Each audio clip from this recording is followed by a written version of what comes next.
Record 6 কোটি রুপিতে দিল্লির হয়ে আইপিএল খেলবেন বাংলাদেশের মুস্তাফিজুর রহমান।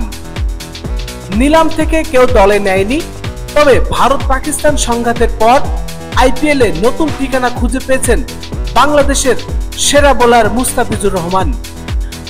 আজ সামাজিক যোগাযোগ মাধ্যমে দিল্লি ক্যাপিটালস জানিয়েছে বাংলাদেশি এই পেসারকে দলে নিয়েছেন তারা।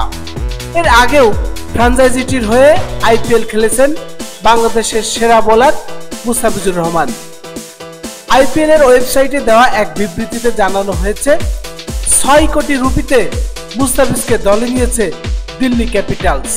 প্রিয় দর্শক, বাংলাদেশের সেরা বোলার মুস্তাফিজুর রহমানকে এর আগেও অনেকবার আমরা আইপিএল এর বিভিন্ন ফ্র্যাঞ্চাইজিতে খেলতে দেখেছি। সর্বশেষ চেন্নাইয়ের হয়ে খেলেছেন তিনি।